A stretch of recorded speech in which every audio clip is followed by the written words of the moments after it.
Welcome to all my dears.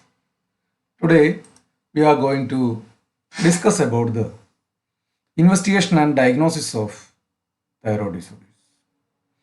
As you know, our patient may have some mild symptoms or a moderate symptom, or fortunately you may get some very typical or specific symptom. At the same time, in our clinical professional life, the case may seems to have no symptoms at all, or the case may be purely asymptomatic also.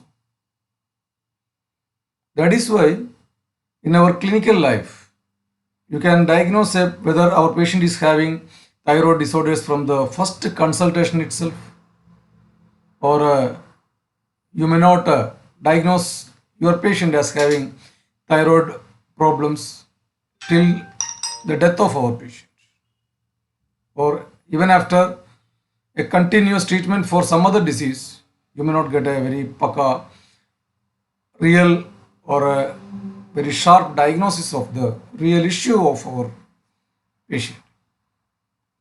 So the investigation plays a key role or a very great important role in the management of thyroid disorders.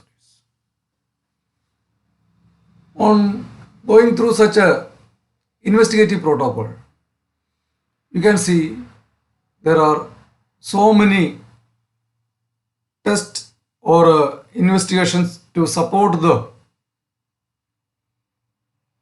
thyroid cases, and you may get confused. Why should be tested this much amount of or a large number of cases for a single diagnosis of thyroid problems? But in very close understanding, you can understand the real issue of endocrinal problem with our patient. Regarding the investigative protocol, after getting the total case taking, the common investigation, as in other cases, a hematological evaluation of hormonal values plays great important role. And if it is found that some abnormality in the hormonal assays, you can have the thyroid scan. Regarding the thyroid scan, radioactive iodine uptake test plays great important role, especially in suspected case of growth, say solitary or a multinodular growth, whether it may be a benign or a malignant one.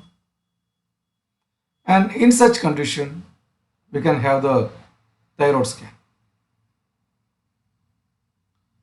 Other evaluating procedures are dealing with the analysis of autoantibodies. As you know that near about 80-85% of the thyroid issues are not because of any deficiency of iodine. Near about 80% of the thyroid issues are mainly due to autoimmunity. So, in clinical evaluation, analysis of autoantibodies plays great important role. In suspected case of growth, you can have FNAC of the thyroid, either to exclude or to include whether the growth may be a benign or malignant. These are the very common evaluation for the suspected thyroid issues.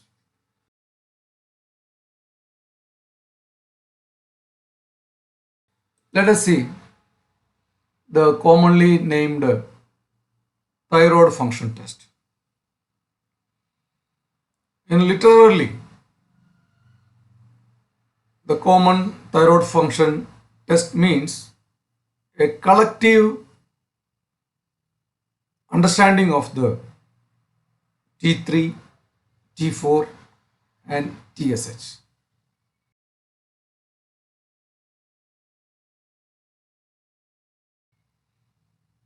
As you know, most of the patients or by the even by the physicians give undue importance regarding only evaluating the TSH value. It is very wrong. That means the TSH can fluctuate with so many situations that can be dealt in later. So, on evaluating the thyroid function test, as you know, the T3 value ranging from 70 to 200 nanogram per deciliter, of T4 ranging from 4 to 13 unit gram per deciliter, and TSH ranging from 0.5 to 4.5 unit international unit per ml.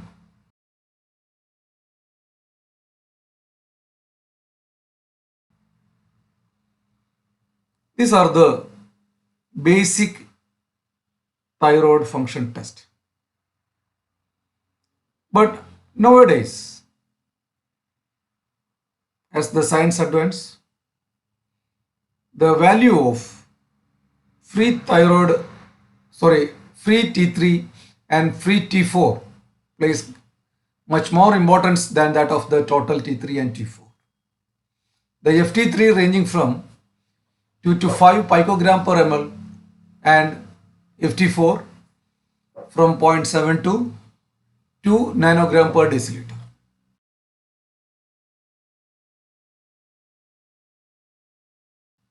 These are the values of T3, T4, TSH, FT3 and FT4.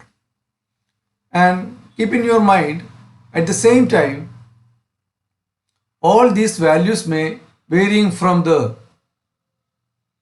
age of your patient. That means you know that the clinical importance of thyroid plays since pregnancy onwards. As the pregnancy continue or after the delivery, the value of the same T3 and T4, TSH, FT3 and FT4 plays clinically important to the neonates and infants or children. So please go through the variations of values regarding with the comparing with the age of our patient. Next, about the TSH. As we know, the normal value of TSH varying from 0.5 to 4.5, but since birth the value of TSH varying from 1 to up to 40. So on evaluating the TSH, according to our knowledge, it is up to 4.5, but instead of that 4.5, our neonate is having TSH of 40. Surely you may get confused, or you may probably misdiagnose the case as a case of hypothyroidism or cretinism. But it is wrong, because immediately after birth the TSH value will be, or it can be up to 40. So from 2 weeks to 20 weeks, you can see the TSH values varying from 1.7 to 9.1. If so, the condition is very normal, and on examination, 1 month child, the TSH can be varying up to 20. And from 1 month to 20 weeks. That means 1 month to 5 months, the TSH value can varying from 0.35 to 5.5. At 1 year, the TSH can be ranging from zero point 0.8 to 20. From 1 year to 10 year, the same can be ranged from 0.5 to 15. And from 10th year to 15th year, the same can be vary up to 0.5 to 10.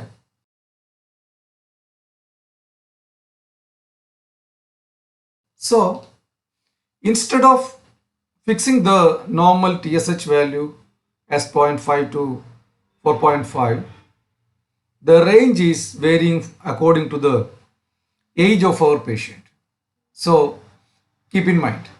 And on evaluating the TSH, if the TSH value is in between the 0.4 to 4.4, it is only a normal thyroid, and if it is more than 4, and such condition can be considered as hypothyroid, and if the TSH value is less than 0.4, usually the case may be a hyperthyroid.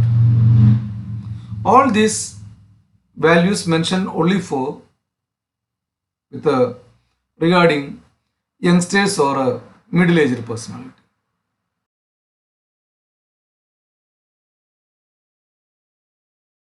Okay, and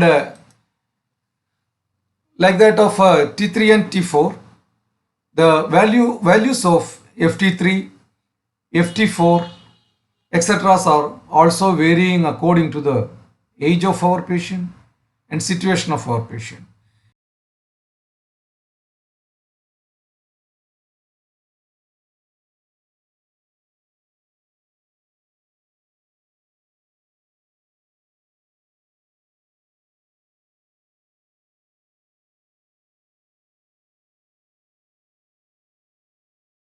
Because the FT4 values and FT3 values can also be varying if our patient is under carry.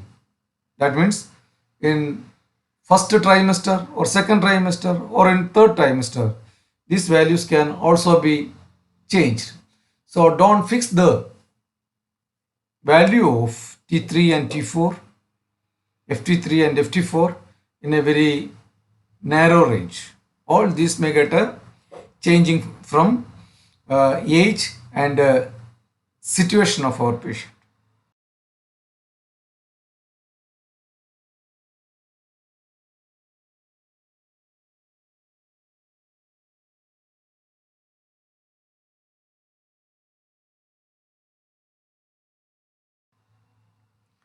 Next, regarding the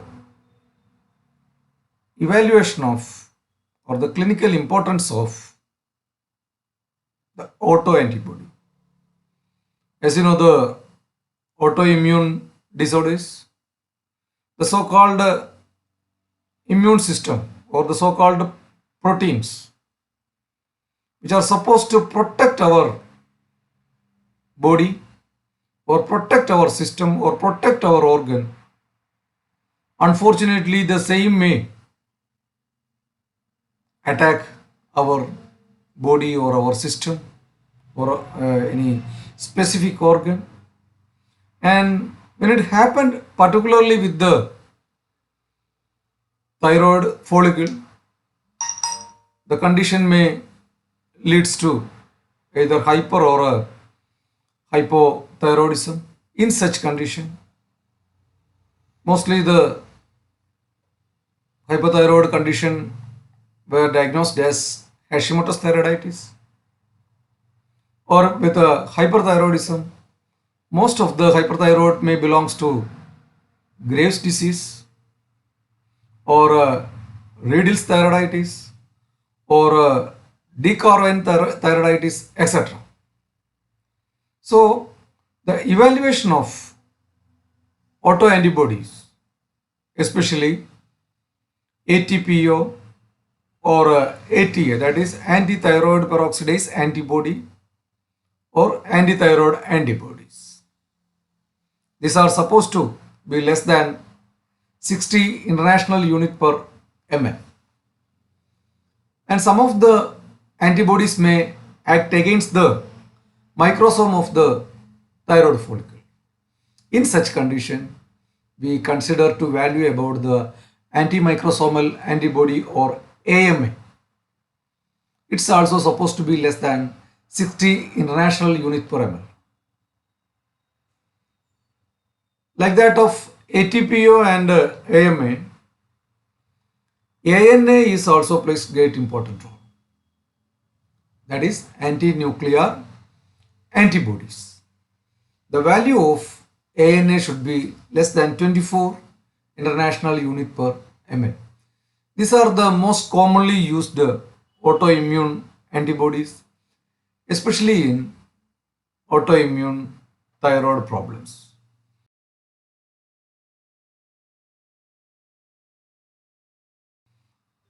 Other biomarkers may be thyroglobulin or thyroid stimulating immunoglobulin TSI, that is uh, used to evaluate the Graves disease.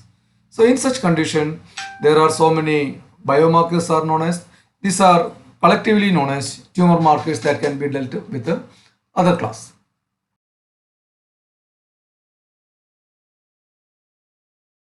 Let me explain or why we cannot relay only by evaluating the TSH value. Because like that of FBS and RBS or PPBS, the TSH can fluctuate with so many conditions. Because altered TSH in non-thyroidal illness can also be seen, like conditions of severe infections, liver or renal or cardiac diseases, malignancies, or in psychiatric disorders with a severe burning, trauma, and after surgery, or hospitalization, stress, and malnutrition.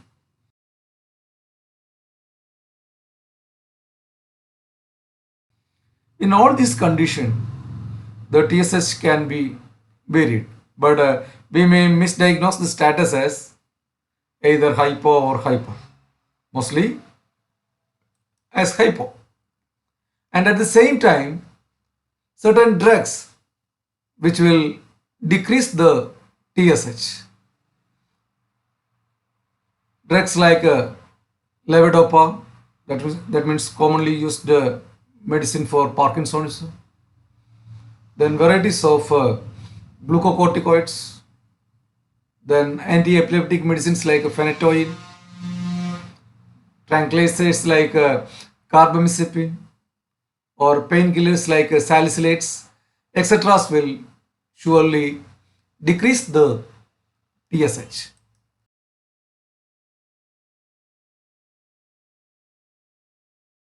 And at the same time, certain drugs like iodine, that means iodine, or psychoactive drugs like lithium carb, then amiodarone, etc. will increases the TSH.